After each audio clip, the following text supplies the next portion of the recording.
necesitas del subsistema, ¿no? Es como que todos dejan sus lugares, ¿no? Como decís, se entran dentro del cuadradito de este subsistema, ¿no? Obviamente que habíamos dicho que ese adaptativo, ¿qué es? ¿Qué debe pasar después de esto? De que todos se entran dentro de este subsistema. ¿Qué sería lo ideal? Que se desintegren. Exacto, que cada uno vuelva al rol que tenía antes. Pero cuando esto no pasa, pues hemos visto que muchas veces podemos llegar a los temas de una enfermedad que ya se vuelve igual que en el organismo, que pasa de la infección de un sistema a una sepsis, ¿no ve? Entonces es lo mismo en la parte de los sistemas familiares.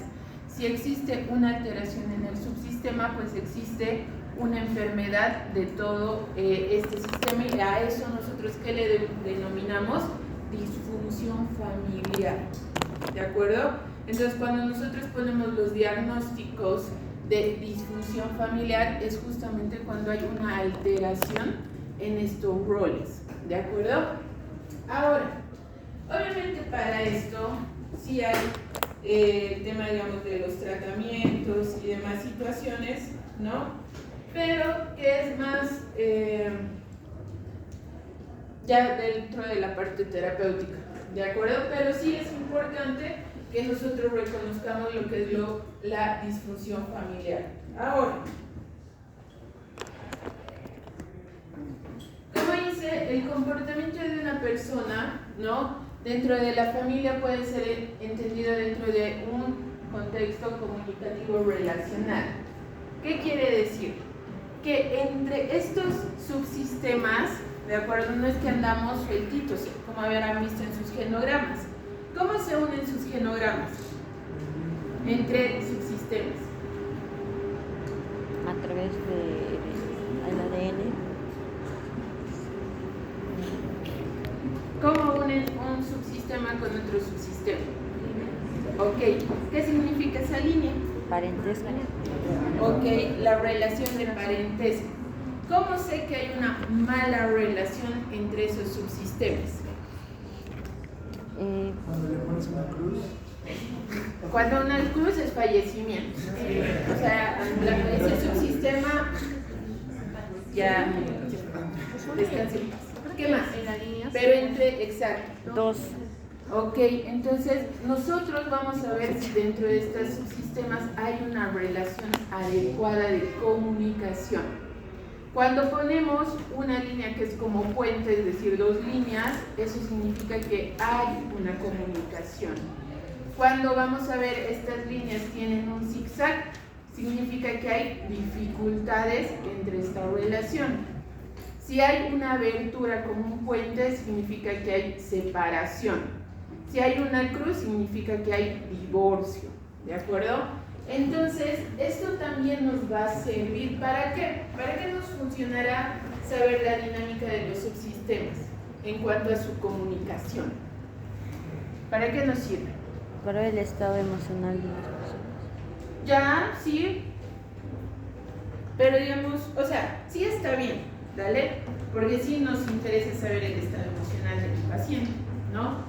Pero cuando yo estoy frente, digamos, a, no sé, un paciente de pediatría o un paciente de oncología, donde más van a utilizar esto de la parte de los genogramas, ¿para qué me servirá?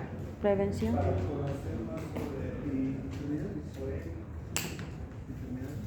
Ok, nos va a servir para ver enfermedades, sí, dentro de las características, pero dentro de la comunicación, ¿por qué nos servirá? Saber, digamos, ¿por qué preguntamos si los papás están juntos, divorciados, ¿no? ¿Por qué nos sirve saber eso? Si viven en una familia monoparental o reconstituida, ¿para qué preguntamos eso? Prevención de enfermedades. Ya, prevención de enfermedades, ¿qué más? Por ejemplo, si yo tengo que operar a mi paciente, no soy, no sé, traumatólogo, cirujano, tengo un abdomen agudo de mi paciente de 6 años y existe una relación de divorcio entre los padres, ¿por qué será importante para mí? Para el consentimiento, autorización. Exacto, para saber quién va a brindar el consentimiento informado. Porque si hay una tutela biparental donde ambos padres son los tutelares y uno no quiere firmar, nos vamos a ganar un juicio gratis, ¿no? Porque tiene que haber el consentimiento de ambos tutores. Entonces, nosotros necesitamos actuar sobre la marcha, ¿no? Y saber, digamos, si esto va a necesitar derivación o no derivación, ¿no? ¿Por qué? Porque después es un problema. Por ejemplo, ¿se acuerdan del pacientito de tuberculosis que les comenté? ¿Ver? No. De nuevo. ¿Se acuerdan algo? Porque también me pueden decir, no, tal vez le he contado al otro grupo lo que contó a ustedes. No. Sí. A ver, ya.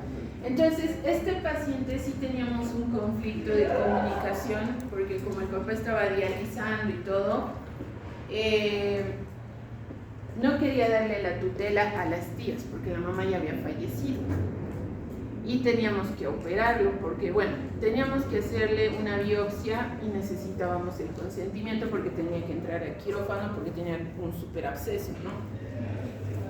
Entonces, pues necesitábamos urgente porque necesitamos el tratamiento urgente para prevenir lo que les decían que era el síndrome de Pot. ¿Han averiguado qué síndrome de Pot? Y se han quedado así. Con la duda.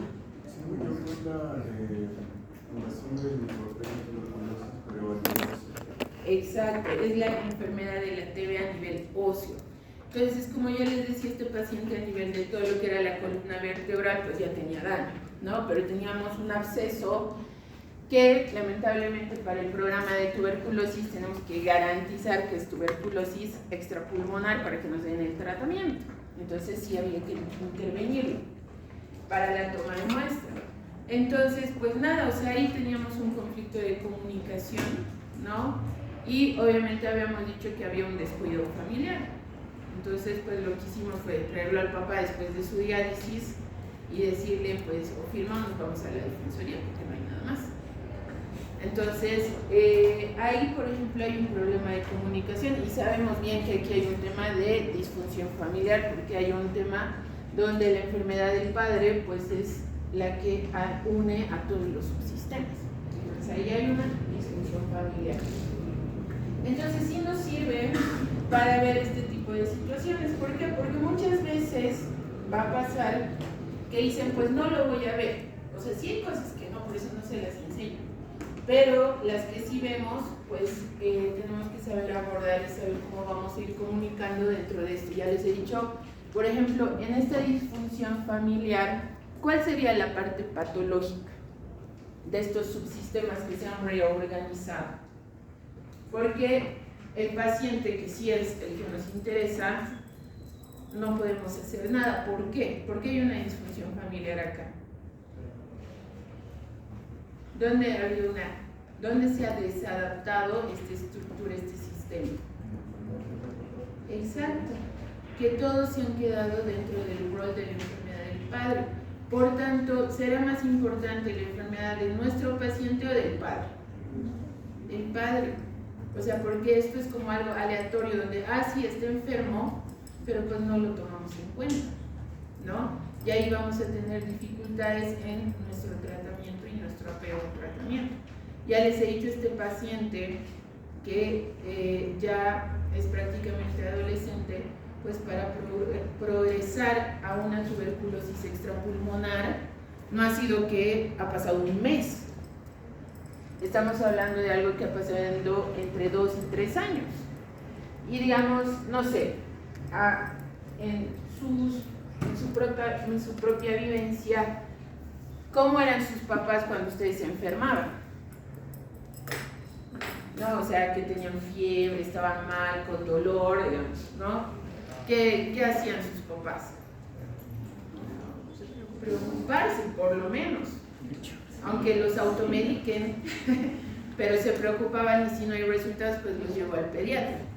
Imaginen este paciente que ha pasado por una TB pulmonar, que ha llegado a la calcificación y se ha vuelto extrapulmonar, todo lo que ha sufrido y pues no ha habido una acción por parte de las personas que estaban a su cuidado, ¿no? Entonces, esto es importante porque pues vamos a ver choques en el tema del tratamiento. Como dice, la familia es un sistema homeostático. ¿Qué quiere decir homeostasis?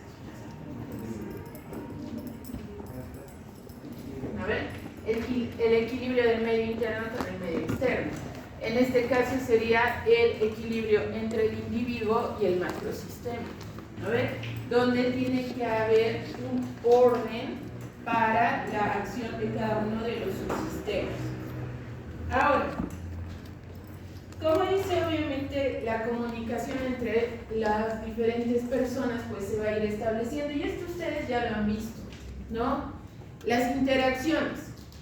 Ustedes han debido ver en su familia que hay diferentes interacciones entre los diferentes subsistemas, ¿no? Y que incluso viviendo dentro de la misma casa, pues puede haber mayor afinidad con unos que con otros. Eso es normal, es parte del desarrollo de la comunicación, ¿no? Acá no hablamos de sentimientos, de que si lo amo o no lo amo, los amo a los dos por igual, no. Aquí hablamos de la capacidad de comunicarte, ¿no? De que el subsistema haga conocer sus dificultades a los otros subsistemas y sea reconocido, ¿no? Ahora, obviamente, si vemos esta parte, mucha de esta parte de la comunicación se logra a través de ¿qué? Del lenguaje verbal. Pero ¿qué pasa en la actualidad? ¿Cómo creen que es ahora el tema del diálogo?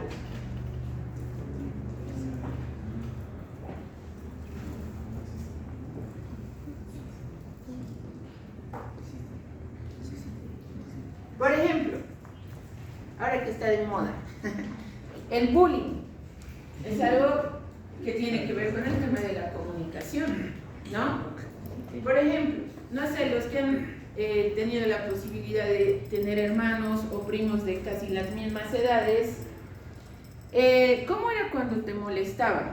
Bueno, por ejemplo, en mi época, yo tengo 2 hermanos, los 2 son varones, y, o sea, sí, mi hermano siempre me molestaba con mi apariencia, ¿no? Tú más alta, tú más chata, tú más esto, tú más... O sea, era algo común. ¿Y qué hacía, digamos, que yo reaccione?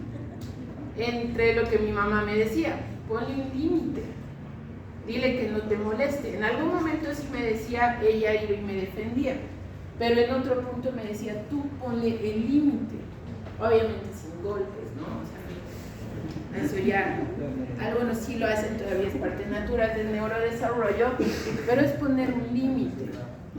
Pero actualmente hay esa capacidad. Por ejemplo, y se los muestro aquí. Muchas veces, por ejemplo, les he dado propositivamente grupos aleatorios. O sea, los he puesto en diferentes grupos, según lo que se me ha ocurrido y cada uno, ¿no? ¿Hay afinidad o no hay afinidad? ¿Por qué? Porque ahí también hay la capacidad de poner límites, porque mi función es darles la tarea y revisar la tarea, ¿no? Y que puedan aprender de lo que yo les doy. Pero mi función será ver la dinámica del grupo. No, porque eso es un tema de interacción social, donde ustedes interactúan y ponen sus límites. Si alguien ha hecho o no ha hecho la tarea, si ha participado o no ha participado, que en algún grupo me han dicho, así de, doctora, tal grupo hay 2 personas que no han participado, ¿qué hacemos? Y yo les he respondido, ¿qué quieren hacer? Sacarlos, sáquenlos, porque es su decisión. O sea, si no han interactuado y creen que el límite es que no participen, pues ya ellos, las personas que no están, vendrán, me buscarán y me dirán, doctora, podemos presentar aparte, o si hemos tenido problemas, no sé qué, y ya. Pero mi función no es alinear su dinámica, porque ustedes ya han desarrollado sus dinámicas, ¿no? Y eso es parte de la comunicación, el aprender a poner límites. Y eso se practica desde la parte de la familia. Si no hay comunicación, si no hay colocación de límites dentro de esto, pues que comenzamos a tener esta susceptibilidad de lo que es bullying, ¿no? ¿Por qué? Porque los niños en este momento es verdad que son incapaces de poner límites, se frustran rápidamente, ¿no? Y no son capaces, me ha dicho que, no sé, me ha dicho que soy chata y que me van a abandonar, ¿no? Y entran en un conflicto que realmente sí llega a cuadros depresivos, pero no son capaces de poner un límite. ¿Y quién va a poner el límite? ¿Quién? Pero actualmente, digamos, por eso se vuelve un conflicto. ¿Qué hemos dicho? Cuando una persona se enferma, ¿qué hacen los otros subsistemas? Entran al problema del subsistema. Entonces, ¿quién entra en ese proceso? Los papás. Se vuelven el niño y van a defender al niño del otro niño. O sea, el papá baja al subsistema para pelearse con los otros niños. Y los papás del otro niño bajan, y es decir, un problema de subsistemas que sí es una disfunción familiar, porque no se están adaptando a la situación, ¿no? Entonces, estas dinámicas de comunicación sí se aprenden dentro de lo que son las familias. Si no hay esto, pues pasan a una disfunción familiar.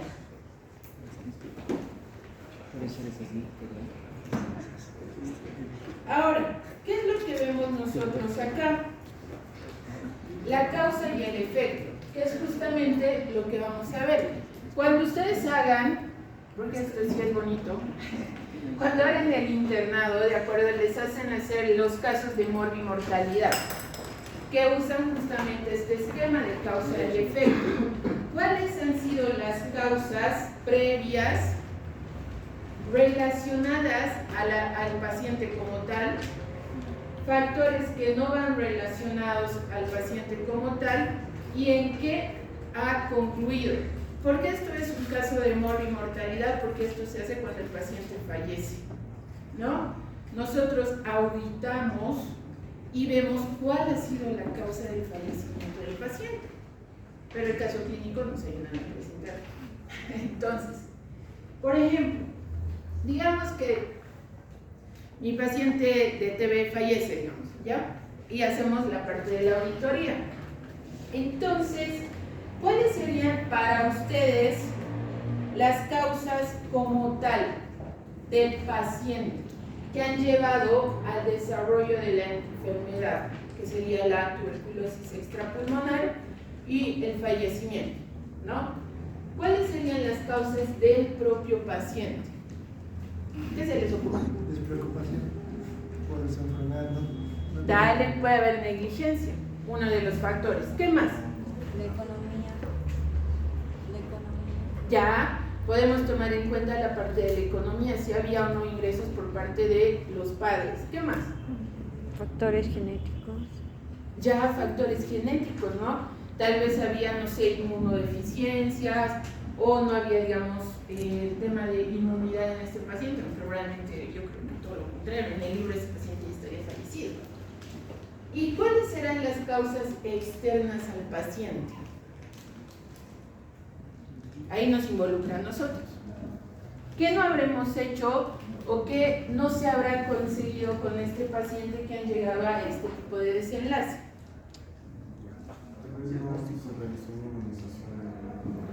¿Un qué? Una inmunización. No sabemos si este paciente se ha vacunado, teniendo un programa de vacunación que se lleva la mayoría de los presupuestos de salud a nivel nacional, ¿no? Y es un paciente que no se ha vacunado. ¿Qué más? Factor ambiental, ¿no? Puede haber factores ambientales, ¿no? Porque hemos visto que en esta familia, por más que de hecho no hay una unión dentro de una estructura, digamos, o sea, el abuelo sí ha fallecido de esto y los papás también, ¿no? O sea, ¿qué más?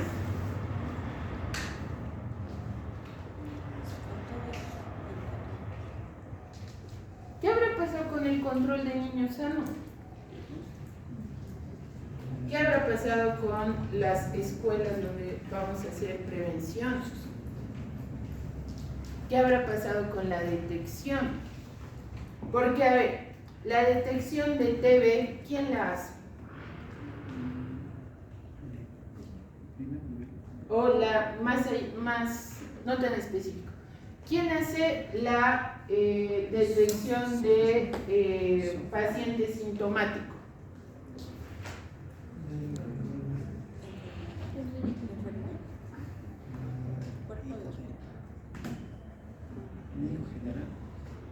La comunidad.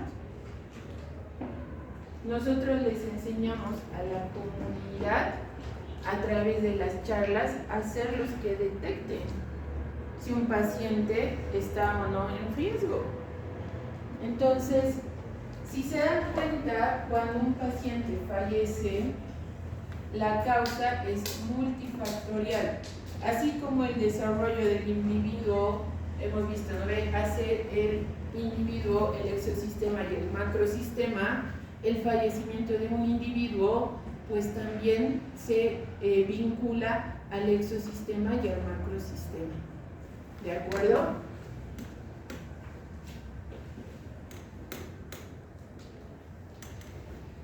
Es importante reconocer dentro de lo que es la parte de la dentro de la familia, pues que todos van a cumplir un rol, que este rol no va vinculado al tema de las etiquetas, ¿de acuerdo? Es el más chinchoso, es el más malcriado, es el más desobediente, es el más obediente. No, eso no es un subsistema para nosotros, ¿de acuerdo? Las conductas como tal no vinculan la parte que a nosotros nos interesa. Sí podemos ver comportamientos, pero eso es característico del individuo. No nos interesa dentro de lo que es la parte de los sistemas, nosotros no tomamos en cuenta la parte de las etiquetas. Ahora, ¿por qué es importante la parte de el fortalecer la integración de los subsistemas?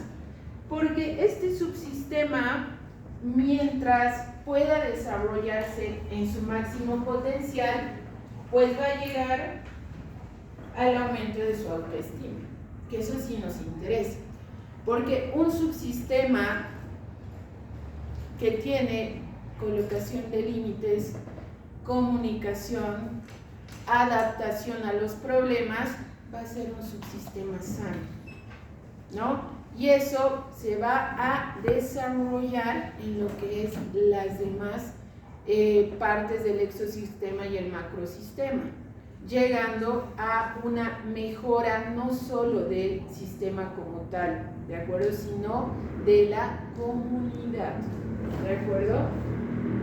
Y obviamente lo contrario, pues también produce todo lo contrario. Ahora, el genes y mantenimiento del problema. Y aquí viene lo que a nosotros nos interesa dentro de lo que hemos hecho, el genograma.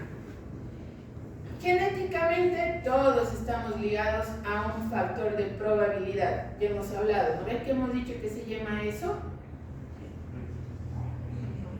A la probabilidad de adquirir una enfermedad, nosotros lo llamamos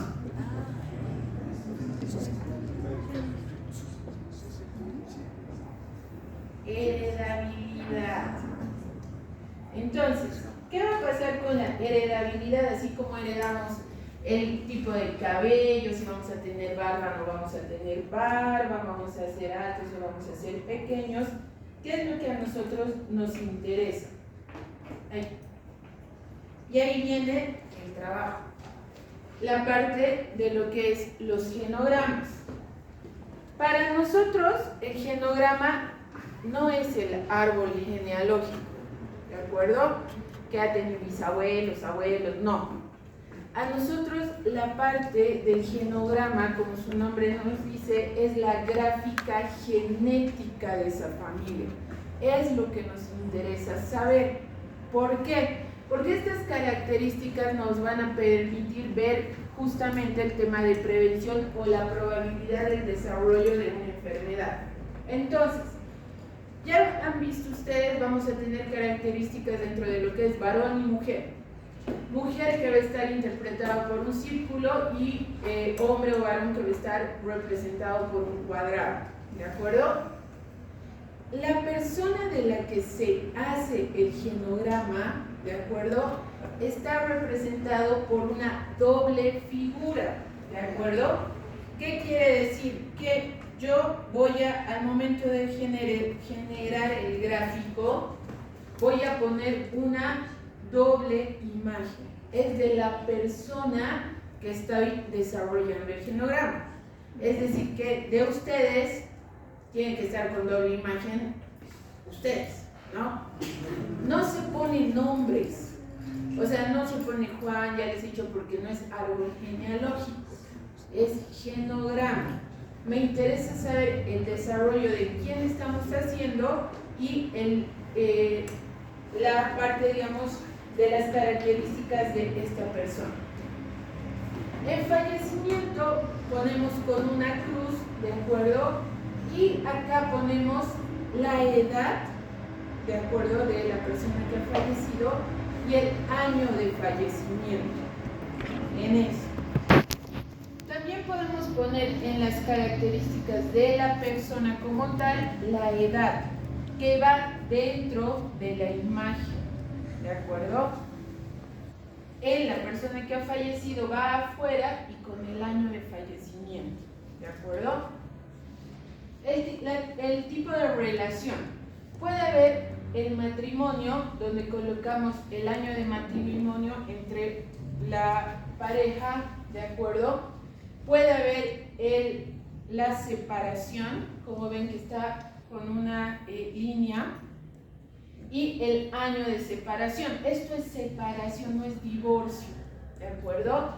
En el divorcio vamos a ver que va a haber una imagen con doble línea, ¿de acuerdo?, donde existe igual y pongo el año del divorcio, ¿de acuerdo? Entonces, matrimonio, separación y año de divorcio, ¿de acuerdo?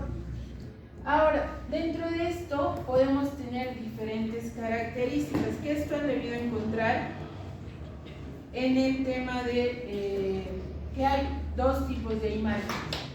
En los hijos, tenemos el hijo, que ya sabemos si es varón o mujer, dentro de la edad. En caso de aborto, lo podemos pintar de negro o también se dibuja un rombo con una línea, ¿de acuerdo? Entonces se hace un rombo y una línea que también significa aborto. Acá se pone el año del aborto, ¿de acuerdo? Y en el caso de que se encuentre durante, o sea, en embarazo, pues se hace un triángulo, ¿de acuerdo? Ok. Ahora, dentro de esto vamos a ver la parte de las relaciones. Las relaciones van a, ya hemos dicho, es importante para nosotros la parte de la comunicación, ¿de acuerdo? Entonces, una línea continua significa una relación positiva, ¿de acuerdo? Una línea discontinua refiere una relación distante, que no es lo mismo que una relación problemática. Por ejemplo, en esto me decían, tengo mis tíos que viven en, no sé, en Europa, pero nunca los he visto, no los conozco. No tengo una mala relación, solo que no los conozco. Entonces, eso es una relación distante, ¿de acuerdo? Porque tal vez no voy a saber mis primos si tienen enfermedades, ¿no? Pero con esto yo digo, ya, por eso no tiene relación. Una relación íntima, ¿no? Es decir, que hay confianza, lleva doble línea, que puede haber con tu papá, con tu tío, eso ya depende, ¿de acuerdo? Ahora,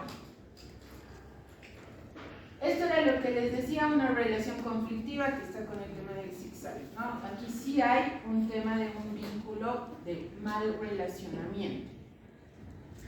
Ahora, que van cambiando, pero son las que utilizamos. Y la parte médica genética, que algunos han utilizado, es la parte de las enfermedades. Ahora, el genograma es algo mundial, ¿de acuerdo? Por tanto, existen ya colores determinados para algunas enfermedades, ¿de acuerdo?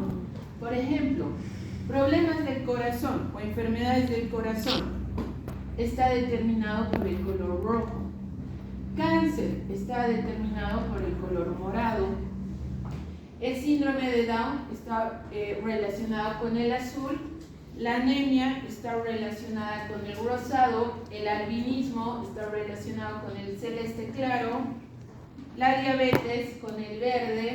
El Alzheimer con el amarillo. La depresión está con un azul pastel.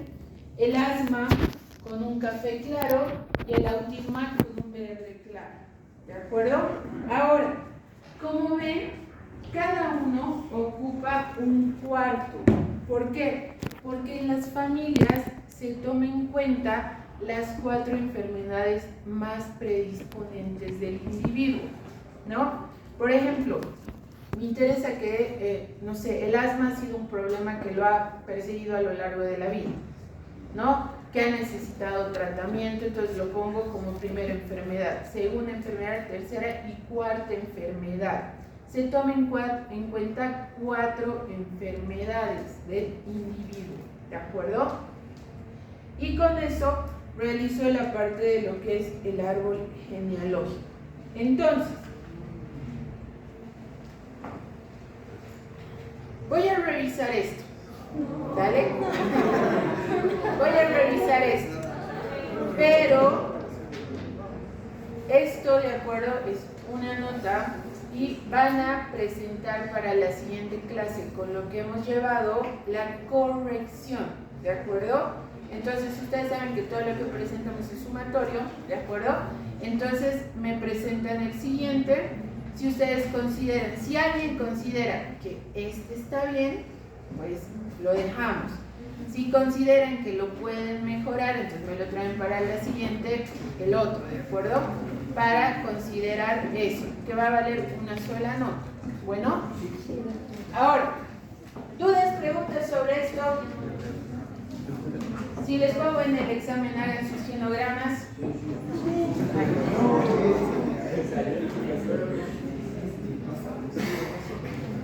Ok.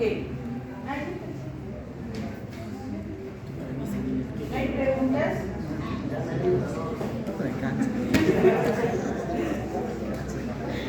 Con esto voy a llamar listo.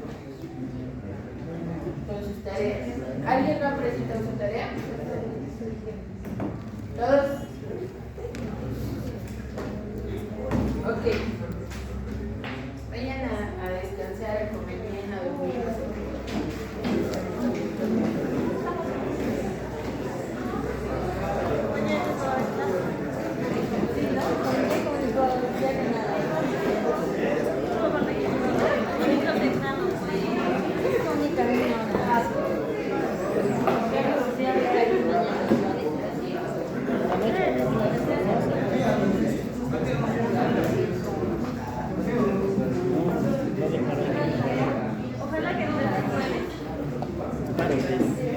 ¿Para qué demos virtual el examen?